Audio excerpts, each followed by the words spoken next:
नमस्कार दोस्तों। स्वागत है आपका अपने चैनल सुनहरी कहानियां में। आज की कहानी है स्मृति लोक, जिसकी लेखिका उर्मिला शिरीष जी हैं। आइए कहानी पर प्रकाश डालते हैं। उन्होंने सारे दरवाजे और खिड़कियां बंद कर ली, पर्दे खींच लिए। पर्दे का कोना उठाकर बाहर झांक कर देखा, आसपास कोई दिखाई नहीं दिया। यानी पर्दों के पार कोई झांक कर नहीं देख सकता था। इस बात का उन्हें विश्वास हो गया। इस समय मैदान खाली था।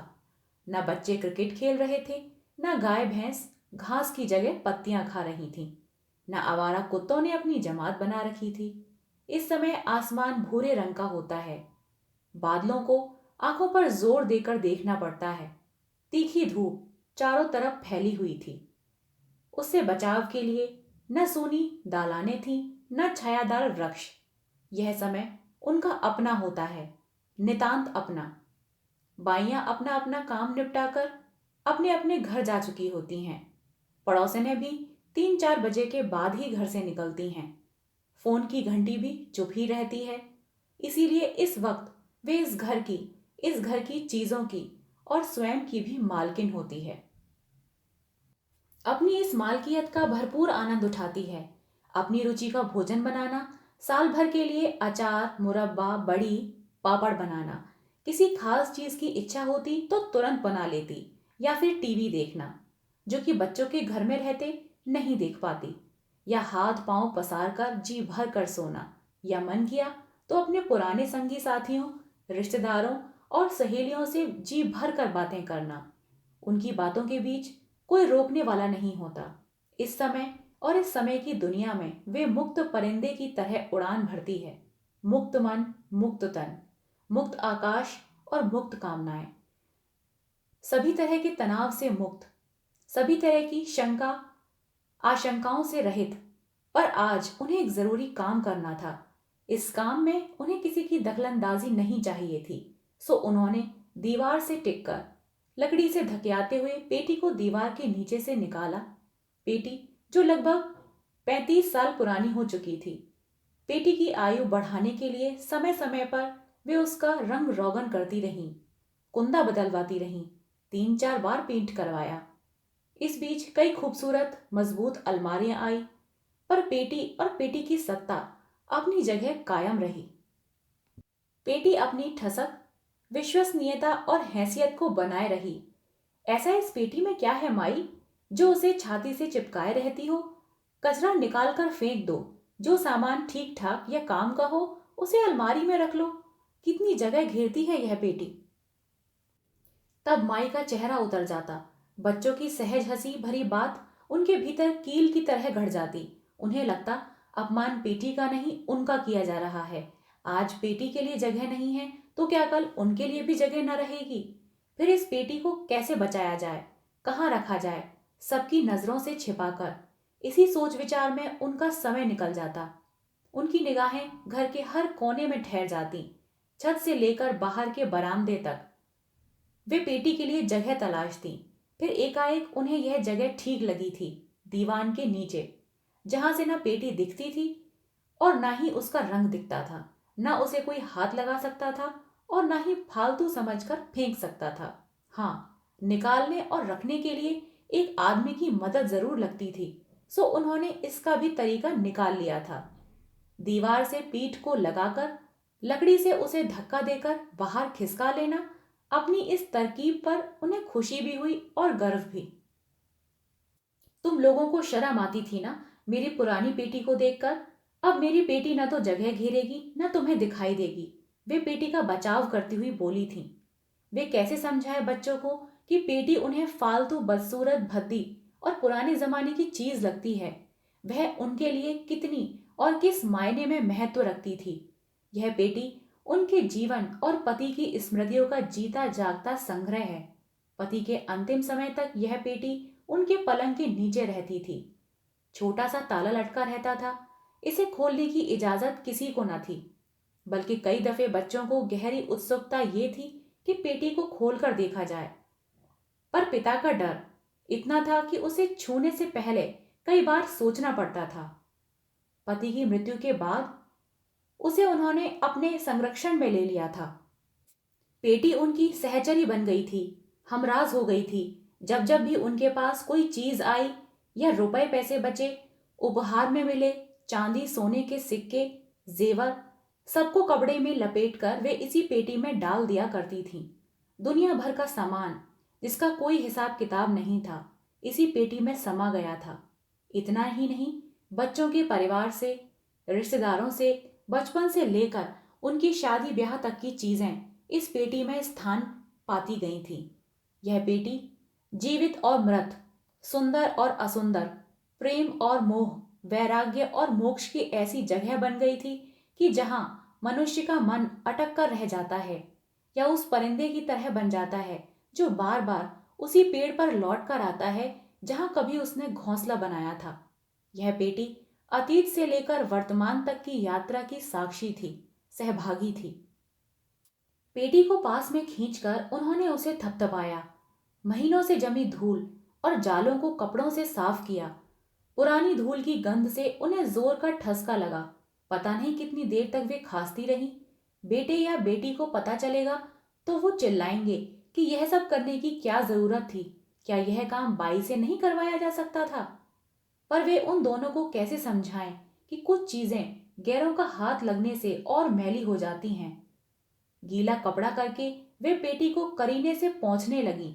उनका हाथ यूं चल रहा था जैसे पेटी ना हो, नाजुक बच्चे का कोमल, सुंदर और रेशमी शरीर हो। अब पेटी का रंग चमक उठा था। हल्का सा ग्लानि का भाव उनके मन को उद्विग्न कर गया कि इतने महीनों से उन्होंने क्यों नहीं इस पेटी की सफाई की। चाबी निकालकर ताला खोला। उन्होंने घड़ी की तरफ बेचैन निगाहों से देखा। अभी 2 घंटे शेष थे बच्चों के लौटने में। बहुत ही तल्लीनता से सामने पेटी खोलकर जमीन पर बैठ गईं। पेटी के भीतर से आती गंध उन्हें भीतर तक सहरा गई। इस गंध में डूबी चीजों को वे एक एक करके निकालती जा रही थीं। सामान को झाड़ती झड़ाती, खोलती फटकारती, फैलाती और ध्यान से देखती। वे समय को अपने सामने से गुजरते हुए देख रही थी। समय जो आगे जाता है भविष्य की ओर, इस समय पीछे लौट रहा था, अतीत में, अतीत के साए में। पुराने एल्बम के पन्ने पलटते हुए वे अतीत में जाकर खड़ी हो गईं। हालांकि एल्बम में पीलापन आ गया था, जगह जगह चकत्ते पड़ गए थे, ठीक वैसे ही जैसे इन दिनों आपसी संबंधों में। कितना बड़ा परिवार था, 17 लोगों का। वे सबसे छोटी थीं। उनका विवाह भी सबसे बाद में हुआ था। और वो विवाह भी क्या था, वे अपनी माँ के साथ रहती थीं। माँ दाई थी। वहीं पर थे बाबूलाल कंपाउंडर। उनकी पत्नी गुजर गई थी।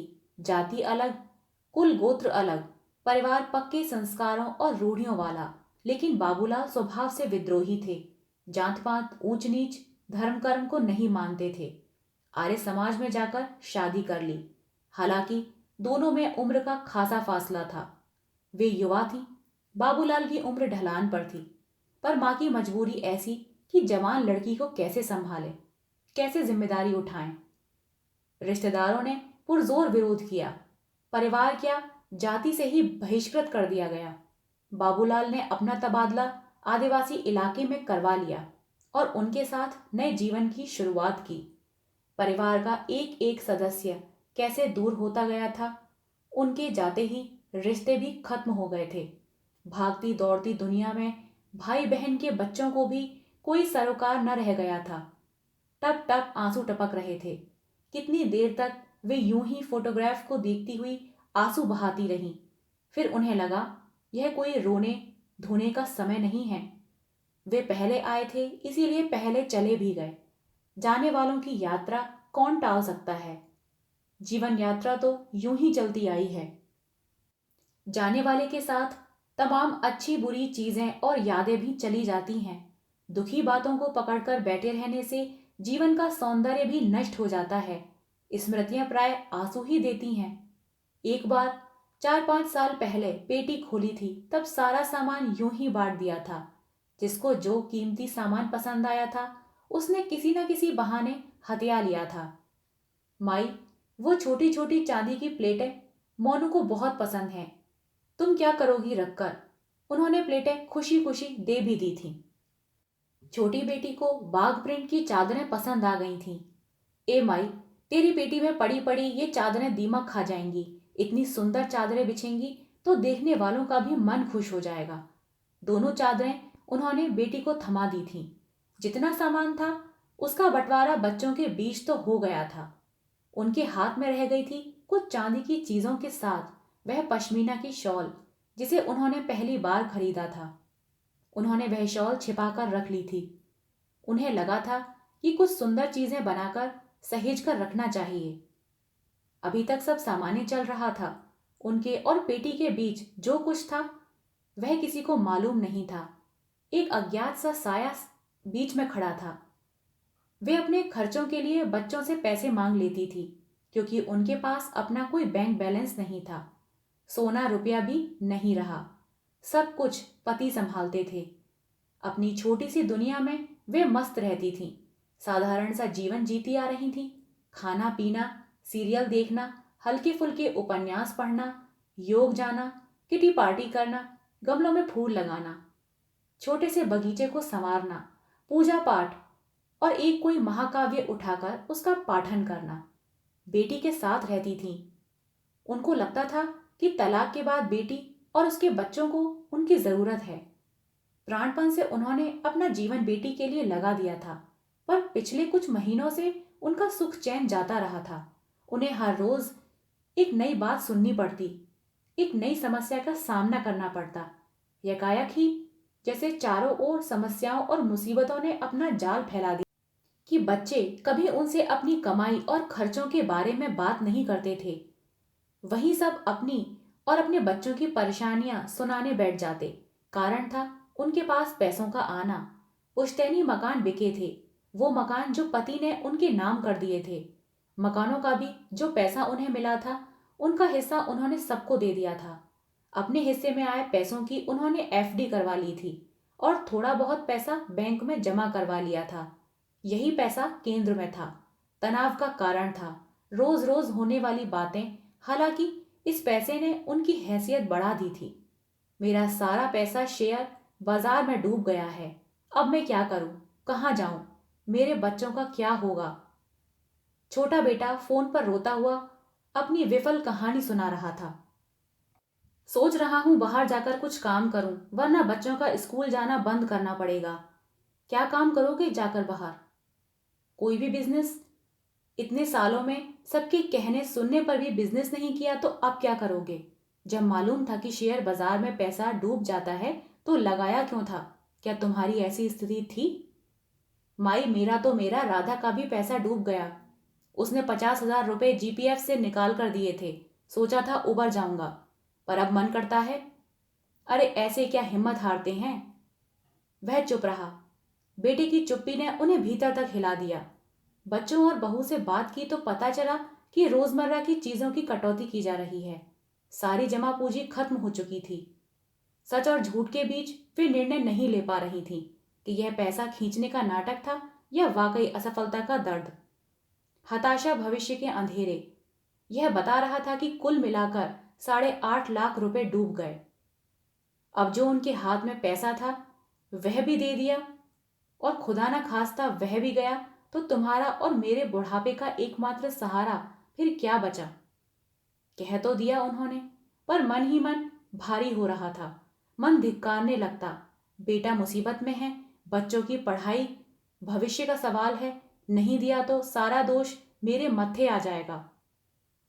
दादी, मेरे साथ की सारी लड़कियां बाहर पढ़ने जा रही हैं। यहाँ इस छोटे से शहर में कोई स्कोप नहीं है, कोई ढंग का पढ़ाने वाला भी नहीं है। मैं पीछे रह जाऊंगी, लड़की रोते रोते कह रही थी। तो जाओ, किसने रोका? पर दादी, 40,000 रुपए अभी जमा करने हैं। मम्मी पापा ने तो सब बंद कर दिया है, फ्रिज, टीवी, दूध। रात दिन पापा लड़ते रहते हैं, उनको ब्लड प्रेशर हो गया है। मम्मी अकेली क्या क्या करें, पापा पागल ना हो जाएं। वे गहरी सोच और चिंता में डूब गई। एक मन करता है पैसे दे दें, दूसरा मन करता है अगर दे दिए और फिर से शेयर बाजार में लगा दिए तो। और लाख 1.5 लाख में आजकल कौन सा बिजनेस होता है? इधर नीना, लड़के की बेटी, पैसे मांग रही है, उसके भविष्य का सवाल है। लड़के बहू से कितना भी विरोध क्यों ना हो, बच्चों के सवाल पर मन पिघल ही जाता है। उन्हें तो कुछ समझाता नहीं कि कोचिंग कितने की होती है और कितने की ट्यूशन फीस। इतनी महंगी पढ़ाई, इतने में तो उनके चारों बच्चों ने पूरी पढ़ाई कर ली थी। रात दिन मन चटपटाता रहता। बेटा क्या सोचेगा कि माँ के पास पैसे हैं और वह दर दर की ठोकरें खा रहा है। पोती के बाल मन पर क्या प्रभाव पड़ेगा कि दादी ने पढ़ाई के लिए पैसे नहीं दिए। इससे अच्छा तो तब था जब वे खाली हाथ रहती थीं। ना कोई अपनी समस्या बताने आता था, न उन्हें इस तरह की मारक आत्म तकलीफों से गुजरना पड़ता था। पैसा आते ही वे सलाह देने वाली बन गई थीं। 2 दिन की ऊहापोह के बाद उन्होंने नीना को बुलाकर पैसे दे दिए थे। अब उनका मन हल्का था, शांत था, अपराध बोध के भार से मुक्त। कोई चट्टान हट गई हो जैसे। मन और आत्मा दोनों ही जानलेवा युद्ध से मुक्त हो गए थे। चलो, पैसे उसकी पढ़ाई के काम तो आए। अब आगे तो जरूरत नहीं पड़ेगी। नहीं, अब मेरे पास बचा भी क्या है। बाद में पता चला कि पहले दिए रुपयों में से बेटे ने 50,000 रुपए लड़की के नाम जमा करवा दिए थे, एफडी के रूप में। उनके मन को, विश्वास को, निश्चल चिंता को गहरा आघात लगा था। आघात इसीलिए भी लगा था कि उन्होंने पैसों के लिए अपनी अबोध लड़की को भी साजिश में शामिल कर लिया था। एक एक पैसा वसूल कर रहा है, ब्लैकमेल कर रहा है। अब भूलकर भी पैसे मत दे देना। सुनकर बड़े बेटे ने नसीहत दी। मुझे तो शक है कि वह पैसा भी शेयर बाजार में डूब गया है। मैं कह रहा हूं, वह फिर कोई कहानी सुनाएगा और तू पिघल जाएगी। तू अपना पैसा बचा कर रख। उन्होंने हिसाब लगाया। सचमुच उनका अपना तो कोई खास खर्चा था नहीं, न घूमना फिरना, न सामान खरीदना, न कोई शौक। जबकि हमउम्र महिलाएं देश भ्रमण या तीर्थ यात्रा पर निकलती हैं, बुढ़िया सोने चांदी के गहने पहनती हैं, और वे। सोच रही हूं पुराने सोने की चूड़ियां बदलकर नई चूड़ियां ले लूं। एक दिन उन्होंने डरते डरते कहा। बाकी पैसा कहां से आएगा? इतना पैसा सबको दे दिया। मैंने पूछा तुम लोगों ने कहाँ खर्च किया है? थोड़ा बहुत पैसा अपने ऊपर भी खर्च कर लूं, उन्होंने हंसते हुए कहा। सबने उनकी कलाइयों की तरफ ऐसे देखा मानो उन्होंने कोई अनहोनी बात कह दी हो। देखो, माई को इस उम्र में जेवर पहनने का शौक लगा है, छोटी बहू ने ताना मारते हुए कहा। पर पहली बार उन्होंने ऐसा कदम उठाया था जब अपनी इच्छा के अनुसार अपने लिए कोई नई चीज खरीदी थी। अन्यथा पूरा जीवन पति की इच्छा के अनुसार चला। तब उनका दौर था, और अब बच्चों की टोका टाकी। कुछ ही दिन शांति के बीते होंगे कि बड़े बेटे का फोन आ गया। सुन माई, मैं तुझसे कहना तो नहीं चाहता था, लेकिन क्या करूं, मेरी सैलरी रुकी हुई है, हाउसिंग लोन की किश्तें भरनी है, वह भी रुकी हुई है, बच्चों को पैसे भेजने हैं। तू एक काम कर, मुझे कुछ महीनों के लिए ब्याज पर पैसे दे दे। जितना ब्याज बैंक में जाता है उतना मैं तुझे दे दूंगा। मेरे पास क्या बचा है? अब बस वही एक एफडी है। एफडी? उस पर तू लोन ले सकती है, बेटे ने प्रस्ताव दिया। जरूरी कितना पैसा चाहिए? कम से कम 25,000। उनका बचत का पैसा, जो यहां वहां से बचाकर चुपचाप पेटी में डाल दिया जाता था, उन्होंने चुपचाप निकाला। पूरे 27,000 थे। बेटा सोचेगा पहले देने से मना कर दिया था, या सोचेगा मैं ब्याज पर पैसे दे रही हूं, घर में ही साहूकारी कर रही हूं। पर इन लोगों के चक्कर में सारा पैसा चला जाएगा। मुझे कौन सा छाती पर रख कर ले जाना है? बचा कर रखूंगी तो इन्हीं के काम आएगा। बहुत सोच विचार करने के बाद उन्होंने एक तरकीब निकाली और बेटे से बोली, सुनो, मैंने वर्मा जी से बात की थी। तुम समय पर उनके पैसे लौटा देना और महीने के महीने ब्याज दे देना। कहते हुए मन में बहुत खराब लगा, लेकिन इस समय यही सही था। मैं सैलरी मिलते ही पैसे लौटा दूंगा, बेटे ने आश्वस्त करते हुए कहा। कुछ महीने तो समय पर ब्याज का पैसा मिलता रहा, पर बाद में बेटे की स्थिति और खराब होती गई। वे कई बार याद दिलाती, तब बेटा कह देता, तू दे दे, मैं तेरा पूरा हिसाब किताब कर दूंगा। बेटा लापरवाही के साथ कहता। कई महीने का ब्याज चढ़ गया था। वे हर महीने याद दिलाती, पैसा मिले तो पेटी में डाल दें या कोई सामान खरीद लें। पर बेटा था कि पैसे लौटाने का नाम ही नहीं ले रहा था। माई, मैं बाहर जा रहा हूँ, 50,000 रुपये जमा कराने हैं। अच्छा काम है। मैं कब तक छोटे मोटे काम करता रहूंगा। 1 महीने बाद छोटा बेटा अपनी समस्या को रखते हुए बोला, देखो नरेश, साफ साफ सुन लो, मेरे पास बिल्कुल पैसा नहीं है। मैं जितना दे सकती थी दे चुकी हूं। एफडी तो है, उस पर लोन देकर ही ले लो। मैं सारी किस्तें चुका दूंगा और तेरी एफडी भी बची रहेगी। नहीं, अब यह नहीं होगा। अपनी व्यवस्था खुद करो। गुस्से में आकर उन्होंने फोन रख दिया। क्या सचमुच बच्चे इतने ही परेशान रहते थे और उन्हें बताते नहीं थे, या उनसे पैसे लेने के लिए ये तमाम परेशानियां बताई जा रही थी? रात रात भर वे करवट बदलती रहती। मन करता, क्या रखा है इन पैसों में, दे दो, सब दे दो, खाली कर लो अपने आप को। हो सकता है इन पैसों से उनका काम चल जाए, रोज रोज मांगने की नौबत ही ना आए। माई, तुझे किसी चीज की कमी है क्या? मैं सारा पैसा वापस कर दूंगा। बेटा मेहनत कर रहा था, अपने लिए सहारा तलाश रहा था। क्या रे, जिस उम्र में तुम्हें मेरी देखभाल करनी चाहिए, उस उम्र में मैं तुम लोगों की चिंता कर रही हूँ। रात दिन चिंता में घुली रहती हूँ। ऐसा भी क्या करते हो तुम लोग कि हमेशा पैसों की तंगी बनी रहती है? कहने को तो कह दिया, पर मन ही मन घबरा भी रही थी। लग रहा था चारों तरफ से घिर गई हूं। कहीं निकलकर अपना मन हल्का करना चाहती थी। सो कुछ दिन बाद उन्होंने घोषणा कर दी कि वे 4 धाम की यात्रा पर जा रही हैं। अकेले, इस उम्र में?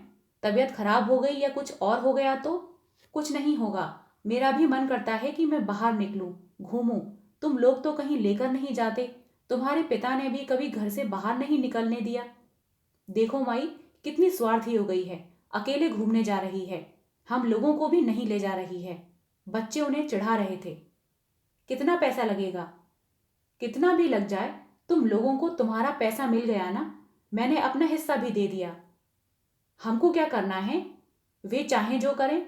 हमें कोई हक नहीं बनता कि उन्हें रोके टोके, उनसे हिसाब किताब पूछें। पूरा जीवन उसने हिसाब दिया है, कभी काम का, कभी अपने अच्छे होने का, अपने समर्पण का, कभी अपने ममत्व का, कभी अपने त्याग का। हम हमेशा जन्म से उनसे हिसाब किताब मांगते आ रहे हैं कि कितना क्या, कितना दिया। और हमने दिया कभी उनको हिसाब किताब? बड़ा बेटा उनका पक्ष में बोल रहा था। उन्होंने पैसे दिए, यही क्या कम है? कुछ दिन सब शांत रहे। किसी ने किसी से कोई सवाल जवाब नहीं किया। अपने अपने कामों में व्यस्त, अपनी अपनी दुनिया में मस्त। पर सारी बातें उनके दिल दिमाग में घूम रही थीं, उन्हें बेचैन किए जा रही थीं। उन्हें लगने लगा था कि यह जमाना इतने सीधेपन का नहीं है। रिश्तों, यहाँ तक कि खून के रिश्ते में भी दृश्य अदृश्य दरारें होती हैं।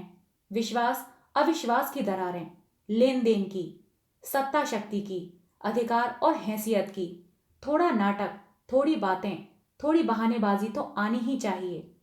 पेटी में पड़ा खाली बैग थोड़ा थोड़ा भरने लगा था। अपनी बूढ़ी होती देह को संभालना भी उन्होंने जरूरी समझने लगा था। दर्द, वो भी बुढ़ापे का दर्द। यह दर्द फुर्र से उड़ता बहता शरीर के किसी भी हिस्से में अपना घोंसला बना लेता था। अब छोटी छोटी बातें उन्हें आहत करने लगी थीं। बेटों के घरों में उनके लिए मजबूरीवश या किसी कारणवश जगह नहीं थी, या कभी उन्हें लगता कि अब बेटी के पास भी उनके लिए समय नहीं है। दफ्तर से लौटते ही वह ऊपर अपनी बेटी के पास चली जाती, जबकि वह दिन भर से उसका इंतजार कर रही होती है। या उसका बेटा उन पर चिल्ला पड़ता है, उसे उनकी रोक टोक बिल्कुल पसंद नहीं आती। या उनके अपने बेटे उनको उतना महत्व नहीं देते। बहुओं के मन में अपनी अपनी गांठें हैं। फिर उन्हें लगा, नहीं, उन्हें रोती धोती दयनीय बुढ़िया नहीं बनना। वे किसी की दया पर नहीं जीना चाहती हैं। अपने होने का एहसास करवाना पड़ता है, अपना अधिकार मांगना पड़ता है।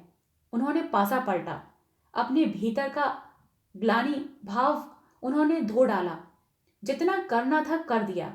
अब वे बच्चों को रेस्टोरेंट ले जाती, मोहल्ले में होने वाले समारोह में भाग लेती, किटी पार्टी में जाती, सारे त्योहार पर सबको आमंत्रित करती, खुद भी सलीके से रहती, बालों को संवारती, आइसक्रीम कोल्ड ड्रिंक्स बुलाकर पीती। हर रोज नई चीजें बनाना खिलाना उनकी दिनचर्या में शुमार हो गया था। मन को ठेस पहुंचाने वाली बातों को उन्होंने छुपाना या दरकिनार करना सीख लिया था। पर यह सब उनकी तरफ से किया गया प्रयास था। बड़ा बेटा फिर उनके सामने खड़ा हो गया, उदास भुजा चेहरा, कई दिन से जैसे सोया न हो, इस तरह की सूरत बनी हुई थी। क्या हो गया? क्या बताऊं माई, क्या हो गया? कुछ तो पता चले। मुझे एकाएक पैसों की जरूरत आन पड़ी। मेरे पास तो है नहीं। तुमने वर्मा जी के पैसे लौटाए होते तो दोबारा मांग सकती थी। एफडी के पैसे नरेश ने ले लिए हैं। तूने दे दिए? उसको झटका सा लगा। तो क्या करती? आत्महत्या करने की धमकी दे रहा था। मुझसे एक बार पूछा तो होता। क्या पूछती, क्या बताती? हरामखोर बहाने बनाता है, तू उसकी बातों में आ जाती है। क्या जरूरत थी उसको पैसे देने की? कितने रुपए ले चुका है? वो चाहता है कि तेरे पास पैसे ना रहें। अगर तेरे पास पैसे रहें तो मैं तुझसे ले लूंगा। जाने भी दो, पैसे पड़े ही तो थे, उसके काम आ जाएंगे। मैं तो चाहती हूं कि वह काम धंधे में लग जाए। वे बात को आगे नहीं बढ़ाना चाहती थी, इसीलिए उन्होंने बात को वहीं खत्म कर दिया। अजीब तमाशा था, जब भी पैसों की बात आती दोनों भाई एक दूसरे को पैसे न देने की नसीहत देने लगते, अपने अपने तर्कों के साथ उन्हें डांटने समझाने लगते। लेकिन जब खुद की बारी आती तो उतनी ही बेदर्दी और बेशर्मी से उनसे पैसे ले जाते। सुन माई, तू ये चेक रख ले। किस लिए? मैं चेक का क्या करूंगी? ब्याज का पैसा देना था ना। और दूसरा यह चेक, तू अपनी चूड़ियां दे सकती है क्या? एक हफ्ते बाद उठाकर दे दूंगा। वे उसका चेहरा देखती रह गईं, अंदर जैसे आंधी उठी हो। अपनी तमाम शिकायतें, गुस्सा, शोभ, नसीहतों को जब्त किए रहीं। समझ में नहीं आ रहा था कि क्या कहें या ना कहें। उनकी इकलौती स्त्रीधन चूड़ियां भी जा रही थीं। उन्हें लगा एक भाई दूसरे भाई का नाटक कितनी होशियारी से फ्लॉप करता है। पता नहीं एफडी के पैसे वापस भी होंगे या नहीं, चूड़ियां उठेंगी भी या नहीं, सामने पड़े दो चेक भुनेंगे या वो भी खाली रह जाएंगे। जो सामने था वह सब लिया दिया जा चुका था। अब जो था वह इस पेटी में था। उन्होंने एक एक सामान करीने से जमाया। जब सारा सामान जम गया तो ताला लगा दिया। एकाएक वे पेटी को देखती रहीं। यह पेटी उनके लिए संपूर्ण ब्रह्मांड थी। पेटी को देखकर, उन्हें छूकर उन्हें खुशी महसूस हो रही थी, क्योंकि पति की पेटी ही उनकी सच्ची हमदर्द थी, हमराज थी, उनकी जीजीविषा थी। जब भी उन्हें विरक्ति होने लगती, असुराशा का भाव घेरने लगता, तो वे उसके सामने बैठ जाती और ऐसे संवाद करती जैसे किसी अपने बेहद खास प्रिय व्यक्ति से बात कर रही हों। यह पेटी ही तो थी जो तमाम रहस्यों को अपने भीतर समेटे हुए उनके जीवन की शेष यात्रा का संबल बनी हुई थी। आशा करती हूँ आपको यह कहानी पसंद आई हो। यदि आपको यह कहानी पसंद आई हुई हो तो कृपया कहानी को लाइक और चैनल को सब्सक्राइब करिएगा। मिलते हैं एक नई कहानी के साथ, तब तक के लिए धन्यवाद।